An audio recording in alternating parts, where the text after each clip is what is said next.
E pessoal, sejam bem-vindos a mais uma aula de Química. Nós estamos falando sobre a bioquímica, que é a química da vida.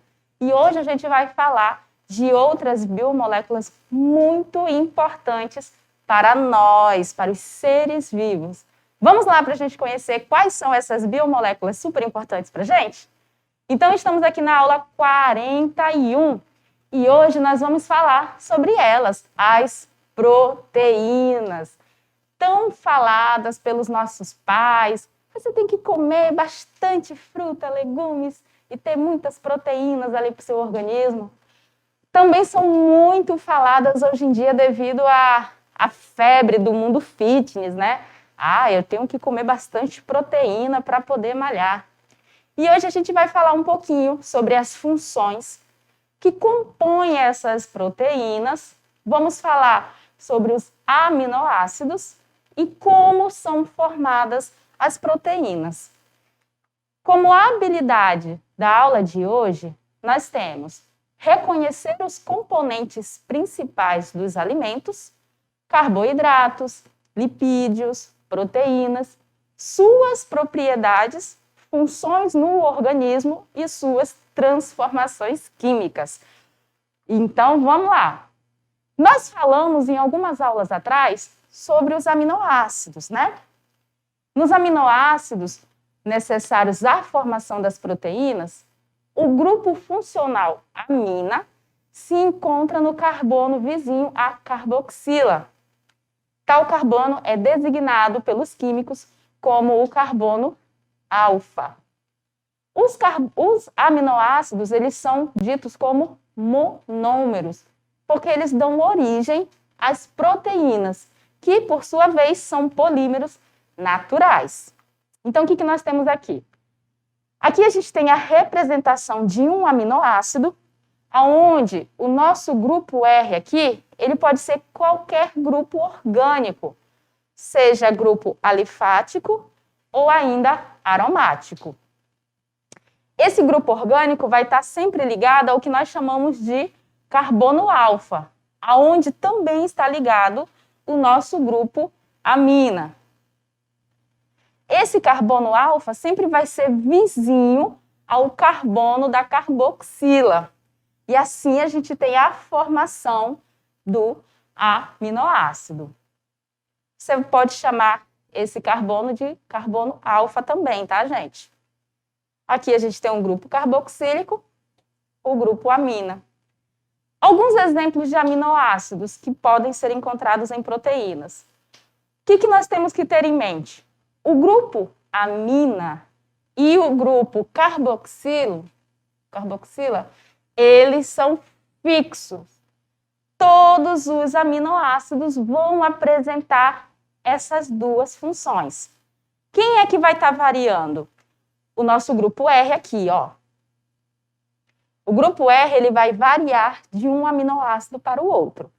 Nesse aminoácido aqui, na glicina, por exemplo, nós não temos necessariamente um grupo R. O carbono alfa, ele está ligado aqui à amina e a 2 átomos de hidrogênios. Então, a gente já vê uma diferença e é justamente essa diferença que faz a gente poder diferenciar um aminoácido do outro. Aqui nós temos a tirosina. Aí você deve se perguntar, bom, professor, eu estou olhando essa estrutura e eu não estou vendo o carbono alfa. Como é que pode? Todo aminoácido não tem um carbono alfa? Tem. E o nosso carbono alfa, ele está aqui, ó. Lembre-se das fórmulas de representação das estruturas. Nessa representação, nós estamos ocultando os carbonos, assim como os hidrogênios que fazem ligação com eles. Então, aqui, se a gente for representar, nós temos isso aqui, só dessa parte para lá, tá, gente? Eu tenho carbono, o grupo amina, ligado ao carbono e ao nosso grupo carboxila. É o que nós temos ali naquele cantinho. Então, nós temos sim o nosso carbono alfa aqui nesse composto. E ele sim é um aminoácido. Ah, professora, mas e esse monte de estrutura que está ligada ao carbono alfa? Tudo que está ligado aqui, ó, para trás, depois do carbono alfa, essa parte aqui, faz parte do grupo R, do grupo orgânico substituinte, que veio e se ligou ao nosso carbono alfa, tá? Então, nós temos aí outro exemplo de aminoácido, que é a tirosina. Aqui nós temos a valina. Aonde está o nosso carbono alfa? Aqui, ó. Novamente, ele está aí. A única diferença é a forma com a qual nós estamos representando a estrutura. Na glicina, nós representamos a estrutura plana, né? Mostrando todas as ligações que ocorrem na nossa cadeia carbônica ali, as que envolvem o carbono. Nessas duas outras estruturas, tanto da tirosina quanto da valina, nós estamos usando a fórmula condensada e a fórmula de bastão. Gente, vocês têm que ficar antenados nas representações.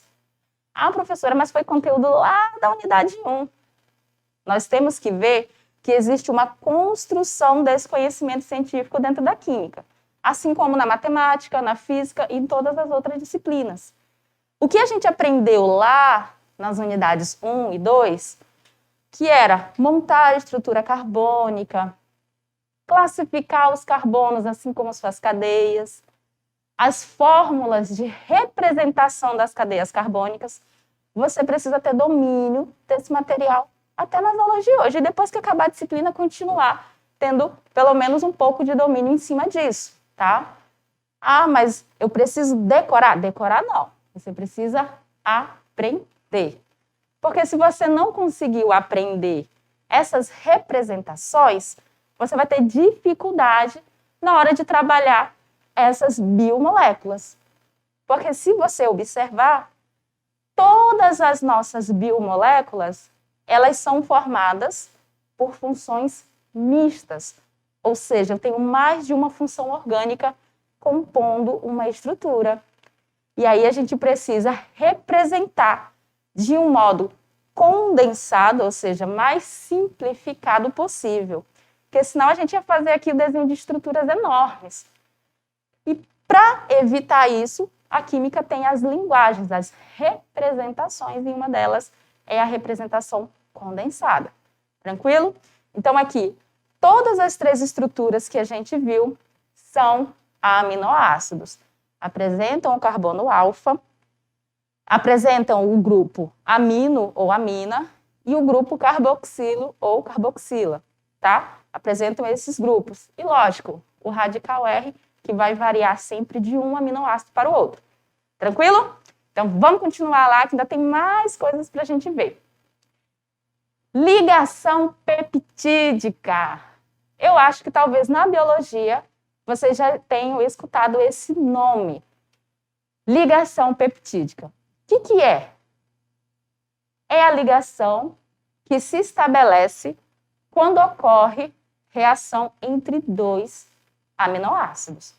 O grupo amina de um aminoácido se liga ao grupo carboxila de outro aminoácido. Então, se a gente for observar o grupo carboxila, ele tem uma polaridade aqui, ó, na hidroxila.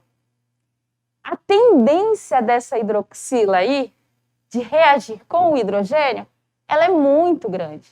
Então, nós vamos ter uma interação desse aminoácido aqui com o aminoácido vizinho, justamente através dessas extremidades. A hidroxila irá romper a ligação com o carbono e vai vir aqui, ó, atacar o hidrogênio do grupo amina do aminoácido do lado ali, o aminoácido vizinho. Quando isso ocorre, a ligação entre o hidrogênio e o nitrogênio, ela também é rompida. Então, a gente tem a ruptura, sai do nosso amino aqui, desse primeiro aminoácido, sai a hidroxila, e no nosso segundo aminoácido vai sair o hidrogênio. O que nós vamos ter como produto final? nós vamos ter esse composto aqui, ó.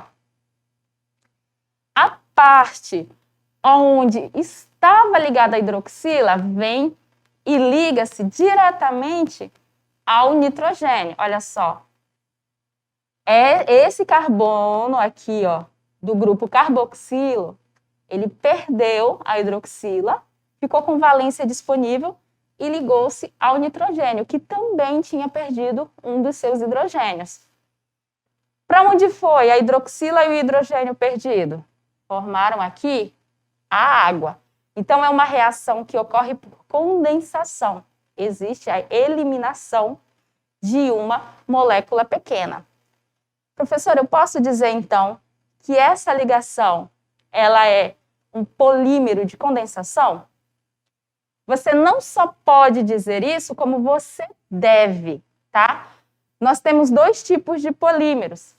Os polímeros de adição, que é quando a gente tem a quebra de uma ligação dupla, e nós temos o polímero de condensação, que é quando dois monômeros se ligam e nós temos a eliminação de uma molécula pequena, que nesse caso aí foi uma molécula de água.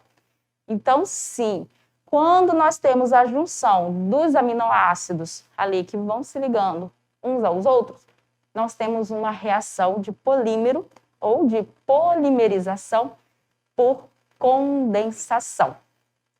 Aprendam-se, acostumem-se com esses termos, tá? Reações de condensação. Quando se trata de química orgânica, você já lembra que vai existir a eliminação de uma molécula pequena. Tranquilo? Então, vamos lá para a gente ver mais detalhes sobre essa reação que ocorreu entre esses dois aminoácidos. Se a gente for observar aqui, ó, aonde nós tivemos a junção, a ligação entre o grupo carboxilo e o grupo que nós tínhamos do aminoácido vizinho, que era o grupo amina, nós tivemos a formação de uma amida. A junção do grupo carboxila com o grupo amina deu origem à função amida. O que é a função amida? Quando nós temos a carbonila, que é a ligação dupla, carbono-oxigênio, ligada diretamente ao nitrogênio. E esse nitrogênio a algum grupo substituinte.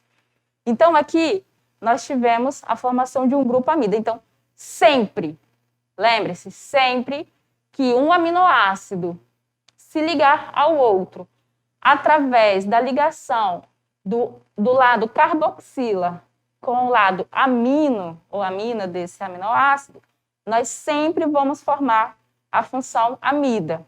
E a ligação que ocorre entre a carboxila e o nitrogênio, nós chamamos de ligação peptídica. Essa é a ligação peptídica que dá origem às nossas proteínas.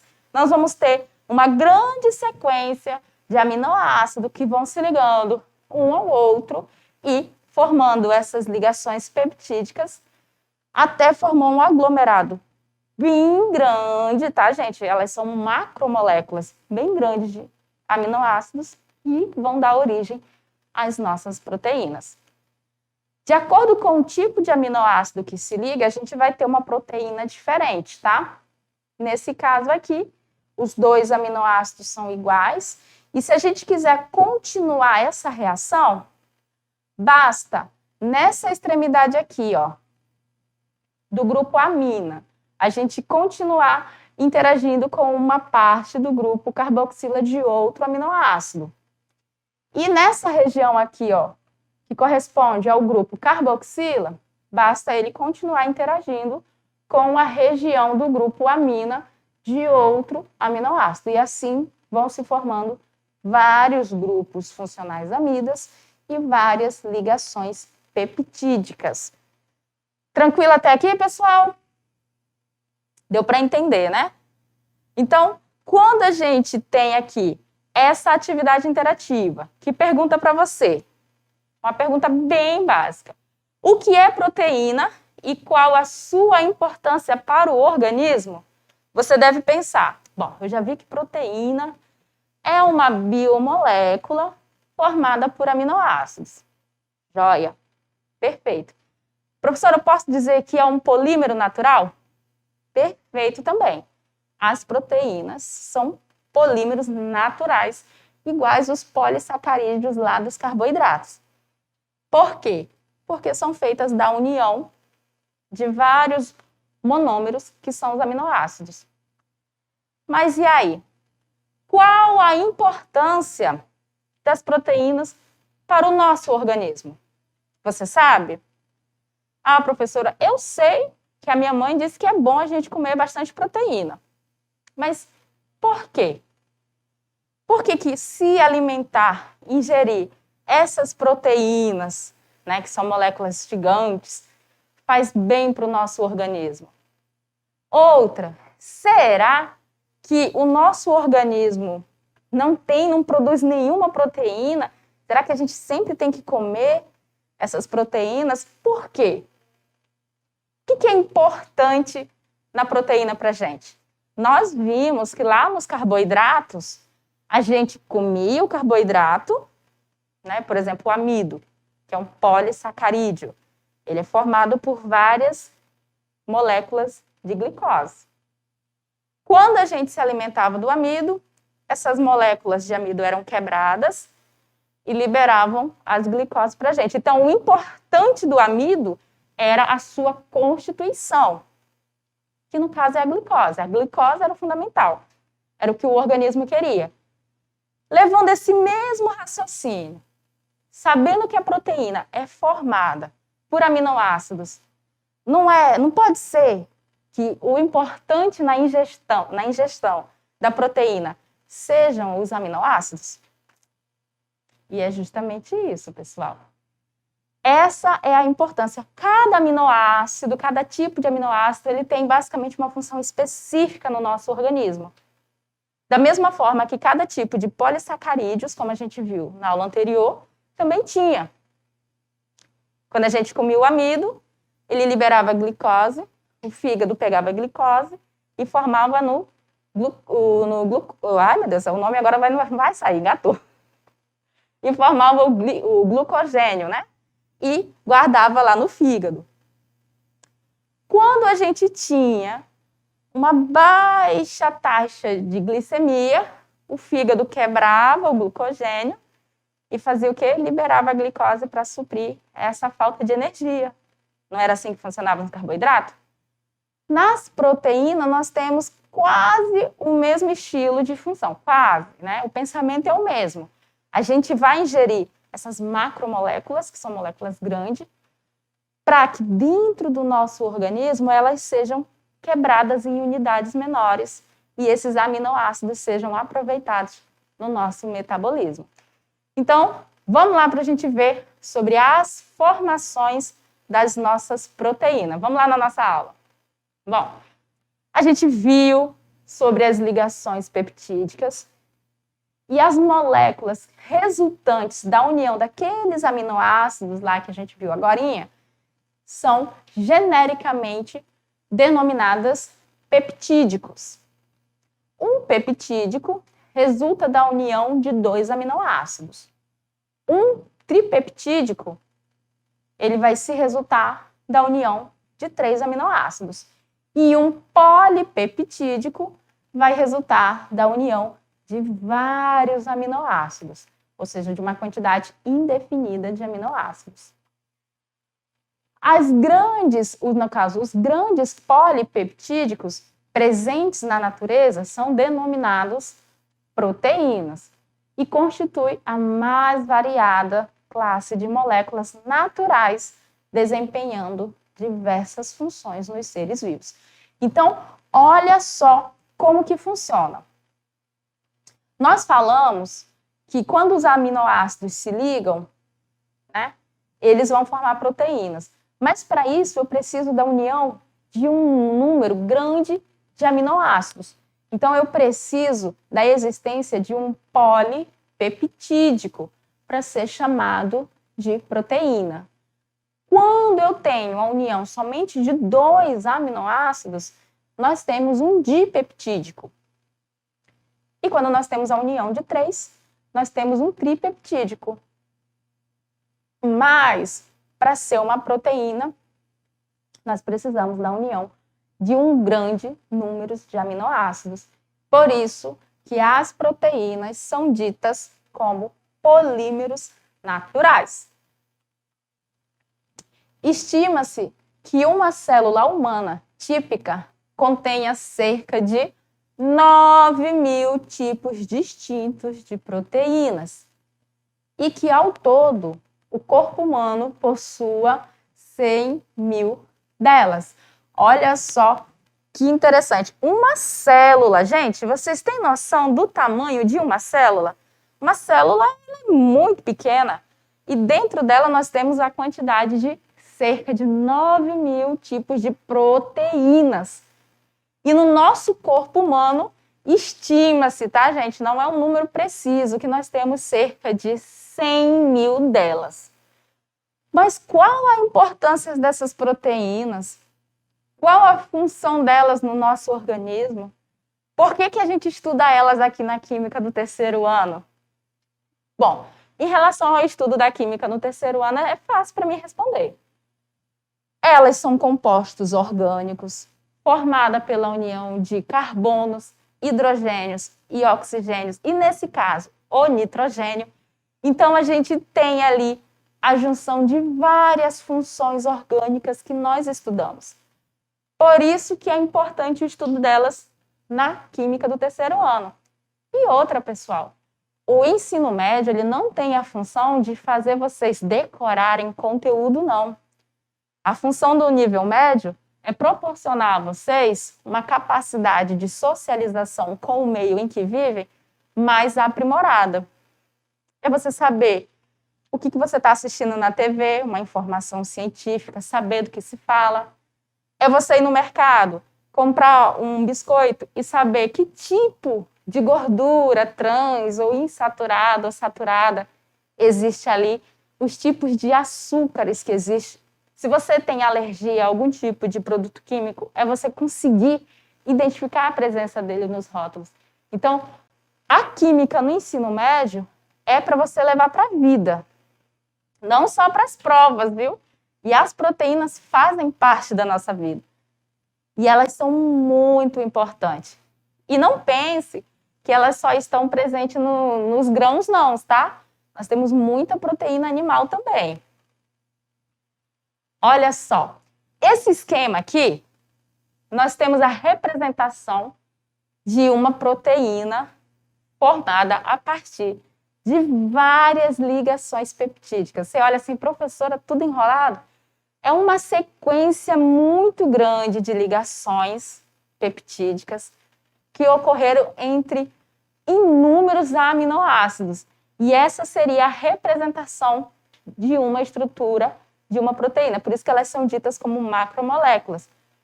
Porque nós temos uma imensidão de aminoácidos formando essa molécula.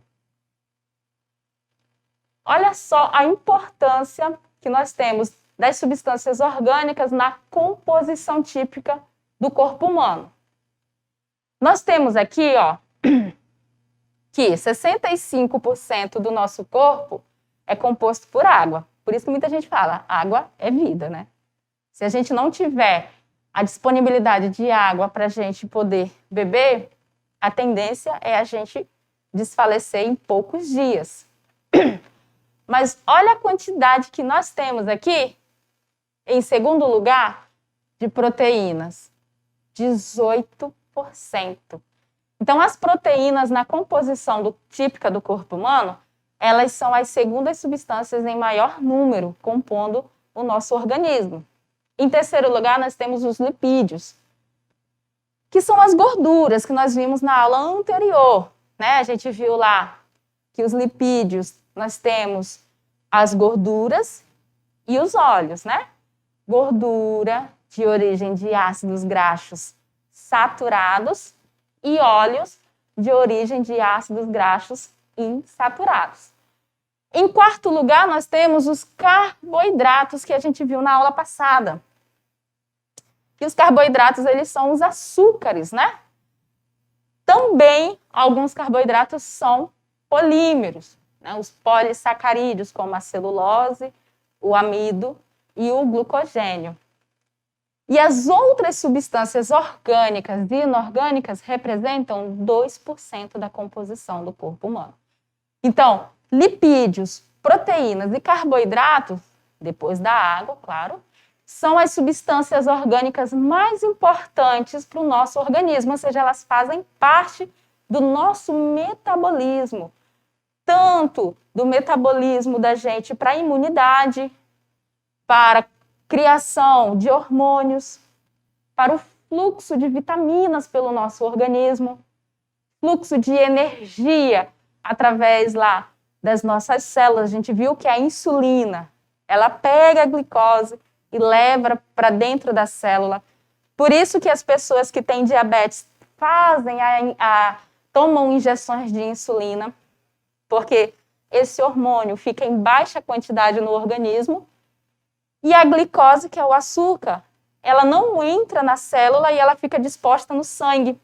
E aí, quando você faz aquele examezinho lá com o glicosímetro, vai dar uma taxa elevada, porque a pessoa está com uma baixa insulina e aí a célula não recebe o açúcar e o açúcar fica disposto lá no sangue. Então, são substâncias de grande importância para a nossa sobrevivência. A gente está vendo aqui no gráfico. E as proteínas, elas estão, depois da água, em primeiro lugar nessa importância. Por isso que nós estudamos ela aqui no nosso terceiro ano. A maioria das proteínas apresentam de 100 a 10 mil unidades de aminoácidos. São macromoléculas, ou seja, são poliamidas, poli, muito, e amidas são a função, então nós temos muitas funções amidas, e massa molar que varia entre 10 mil gramas por mol até, no caso, 1 milhão de gramas por mol. A hidrólise, que nós já falamos, que é o processo de quebra dos nossos compostos, né? A hidrólise das mais diversas proteínas nos fornece um conjunto de apenas 20 aminoácidos diferentes. Ó, nós temos várias proteínas. Nós chegamos a ver que na célula existem até 9 mil proteínas.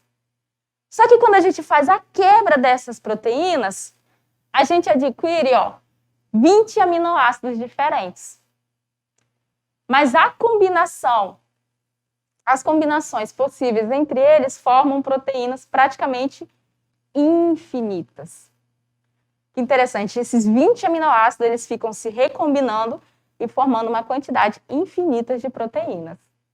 Os aminoácidos que não são sintetizados pelo organismo, o nosso organismo, eles são ditos como aminoácidos essenciais.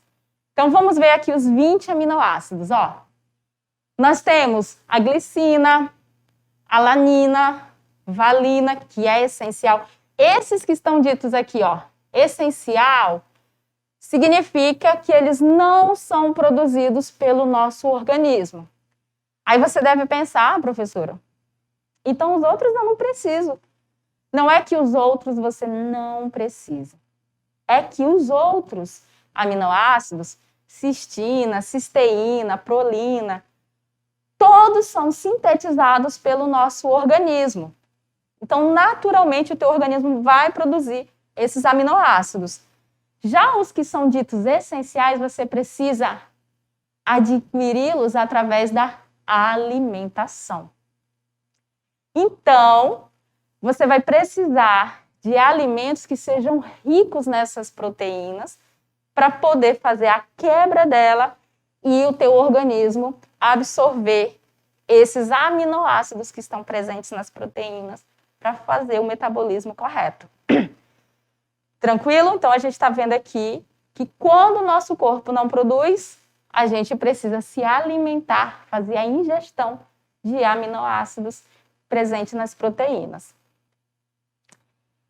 professora, e agora? O que é isso aí? Eu estou vendo um monte de grãos, feijão, estou vendo ali vagem. O que é isso? São as leguminosas. Gente, as leguminosas, elas são ótimas fontes de proteína. E essas proteínas que tem nela, elas têm que fazer parte das nossas principais refeições. As proteínas, elas são hidrolisadas no nosso estômago, né, através do ácido clorídrico. E os aminoácidos que estão contidos nessas proteínas são utilizados pelo organismo para construir tecido e músculos. Então, as leguminosas, elas são ricas em proteínas e a gente deve fazer a ingestão dessas para poder ter acesso aos aminoácidos que não são sintetizados pelo nosso organismo. Quase todos os aminoácidos também pertencem às funções específicas, apresentam funções específicas no nosso organismo. O triptofano, ele é o aminoácido mais complexo e ele é um precursor da vitamina B3, que é a niacina, é um aminoácido, né? E ele também está ali, como um neurotransmissor da serotonina. E aqui a gente tem a estrutura dele. Se você for observar, o nosso carbono alfa está bem aqui, Fenilalanina é um precursor da tirosina, molécula a partir da qual é sintetizada a melanina, pigmento da pele e dos cabelos. E aqui a gente tem o nosso aminoácido aqui, representado aqui. Histidina, é essencial para a síntese da histamina, uma substância que causa vasodilatação no sistema cardiovascular. E aqui a gente tem a foto da histidina, aminoácido que nosso carbono alfa. Durante a digestão humana, as proteínas presentes nos alimentos são quebradas sob a ação de diversas enzimas, entre as quais são a pepsina, que está presente lá no suco gástrico, no nosso estômago, a tripsina, que está presente no suco pancreático, e a erepsina, que é uma mistura de enzimas presente no suco entérico. Dessas quebras originam-se os aminoácidos, que são utilizados pelo nosso corpo para a construção de novas proteínas. Olha só aqui, nós temos um esquema com as principais funções das proteínas, onde nós temos proteínas no cabelo, na pele. As fibras nervosas são envolvidas por proteínas. O hormônio insulina é uma proteína fabricada no pâncreas. As unhas são formadas por proteínas.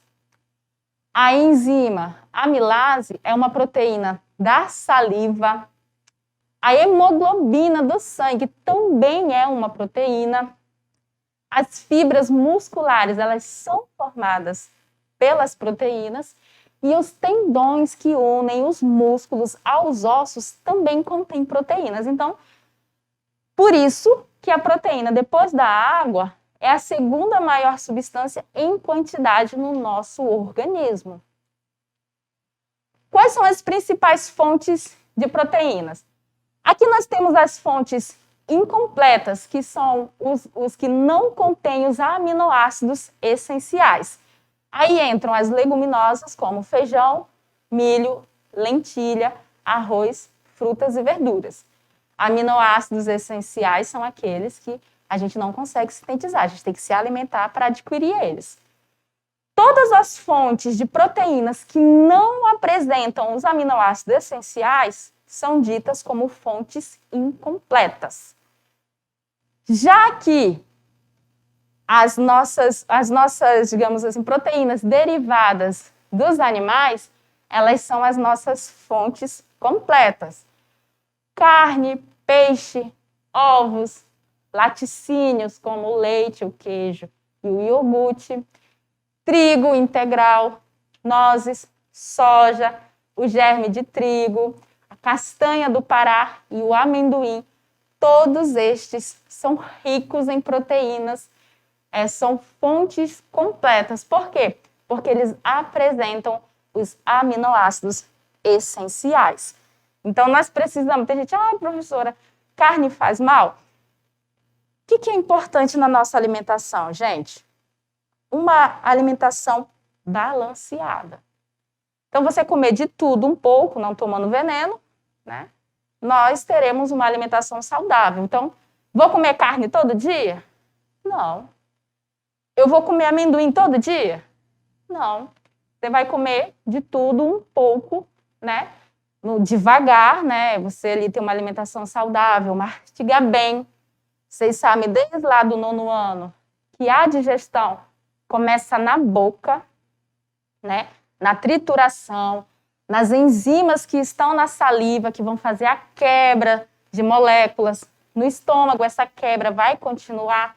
Então, quando você mastiga bem, come numa velocidade, não vou dizer devagar, né? Mas uma velocidade ameno ali, você tem uma grande tendência de ter uma boa alimentação, um bom aproveitamento dos nutrientes. Agora, se você só senta na mesa, abre a boca e engole, menino, você está engolindo macromoléculas que não vão ser quebradas tão cedo, e aí você não tem uma boa eficiência na absorção de substâncias necessárias para o teu organismo, viu? Cada alimento fornece um tipo de aminoácido. Por isso, precisamos ter uma dieta bastante balanceada. Exemplo, quando comemos feijão e arroz, o feijão fornece a lisina e o arroz fornece a metionina, que são aminoácidos importantes na síntese proteica. Então, aqui a gente tem a lisina e aqui a metionina. Então, preciso comer só o feijão? Não, você sempre vai comer de tudo um pouquinho para poder ter acesso à maior quantidade de proteínas, assim, a maior quantidade de aminoácidos. Então, nós chegamos aqui e vimos que as proteínas, né, elas são necessidades diárias. Então, essa necessidade diária, ela vai variar de acordo com a idade da pessoa, com o sexo e a quantidade de atividade física que essa pessoa realiza. Professora, se eu não pratico atividade física, eu vou precisar de uma menor quantidade de proteínas? Tecnicamente, sim. Se você pratica atividade física, você vai precisar de uma quantidade maior, porque você está fazendo a queima, não só de energia, você está fazendo uso de todos os aminoácidos, os carboidratos que estão presentes no teu organismo, e você precisa fazer o quê? A reposição para poder ter ali a reposição dos tecidos musculares e tudo mais. Tranquilo? Então, vamos para o nosso aprender fazendo, só para a gente fechar a aula de hoje. E aqui nós temos o seguinte: qual dos elementos abaixo não faz parte da ligação peptídica? E aí a gente tem carbono, hidrogênio, nitrogênio, oxigênio e a letra E, que é o cloro. Se a gente for observar as funções que participam lá da composição dos nossos aminoácidos, nós não temos um só desses elementos que está aqui, que no caso é o cloro, né, gente? O cloro não faz parte das ligações peptídicas, porque ele não pertence às nossas funções orgânicas, tranquilo? Então vamos lá para o nosso mais um aprender fazendo para a gente fechar a parte de conteúdo da aula de hoje. Vamos lá. Então, nesse aqui nós temos, exemplo 2, tanto carnes vermelhas quanto as carnes brancas são alimentos ricos em em macromoléculas formadas pela união de moléculas de, ficou fácil, né? De aminoácidos, porque nós estamos falando de proteínas. E você sempre tem que lembrar que quando a gente está falando de proteína, nós estamos falando da ligação de aminoácidos.